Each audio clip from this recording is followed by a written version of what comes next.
Il laghetto di Cornino si trova in Friuli Venezia Giulia, in provincia di Udine. È posto ai piedi di Monte Prat. Questo lago dai colori meravigliosi supera appena i 140 metri di lunghezza e gli 8 metri di profondità. Ha avuto origine durante il ritiro dei ghiacci circa 10.000 anni fa. Il lago non possiede né immissari né emissari, ma la circolazione idrica sotterranea è tale da consentire comunque un rapido ricambio delle acque. Da qui la sua particolare trasparenza e le scarse variazioni di temperatura nel corso dell'anno.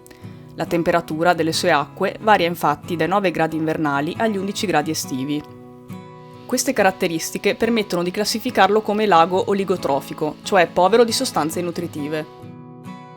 Il fondo del lago è popolato da alghe verdi che formano fitte praterie subacquee, mentre le rocce sono colonizzate da alghe azzurre.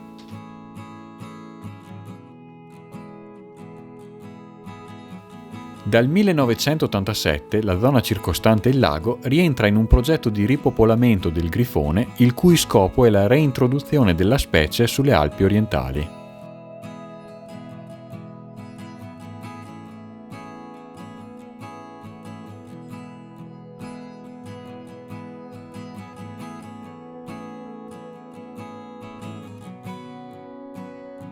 Se ti è piaciuto questo video, lascia un like e iscriviti al nostro canale.